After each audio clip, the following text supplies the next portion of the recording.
hindi ko sinisiraan. Sa side namin, sinasabi namin yung side din namin to defend my sister and my family. Okay?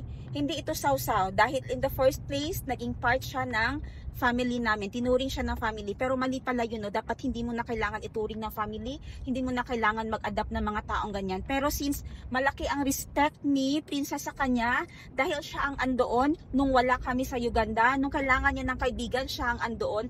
Kaya ang laki ng respeto ni Princess sa kanya. Kaya nire-respect na din namin siya. Kasi silang dalawa ang may relationship. So, yun lang. Kung ayaw nyong maniwala sa part namin, it's okay. Na-explain naman namin dito ng maayos. Wala na akong sasabihin ng naibabot sa kanya. Basta twisted ang story na grabe ang pagka-twist para mag-appear talaga na siya ang victim at kami ang kontrabida.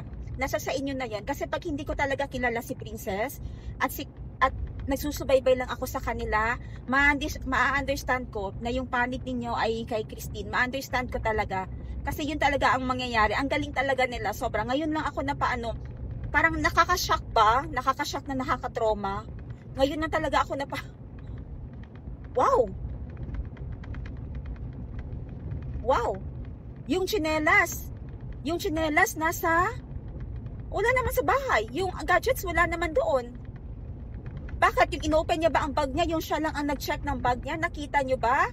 Na chinek namin, wala kaming ebidensya kung anong mga dinala niya. Kasi hindi nga namin chinek ang bag niya. Nilet go lang siya. Sabi ni Princess kay Parks, wag mo nang i-check ang bag niya. Siya lang naman nag-ukay-ukay nun.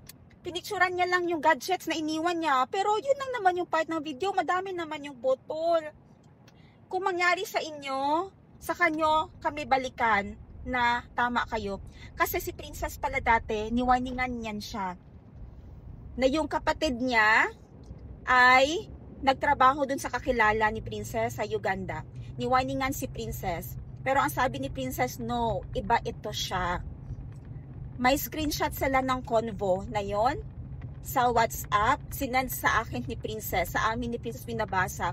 Doon na-realize ni Princess na, and it took 6 years bago lumabas ang katotohanan. 6 years. Grabe. Dahil lang na found out mo. Kung bibigay kayo ng allowance sa kanya or pera or support, kung saan mapupunta, tanungin nyo ang resibo. Paghanap kayo ng picture. Kasi hanggang ngayon, wala naman kayong picture na makikita ng mga anak niya na nag-aaral. Kahit na video or ano. Kasi ako kung magpapasalamat ako sa tao, mag-share ako ng video. Princess, apartment ng mga bata na binabayaran mo. Princess, yung mga anak ko, andito na sila ngayon, nag-aaral. Wala nga video call yun kay Princess or whatever. Hindi na lang din tinatanong ni Princess. Busy din naman si Princess sa buhay niya. At hindi siya magda-doubt.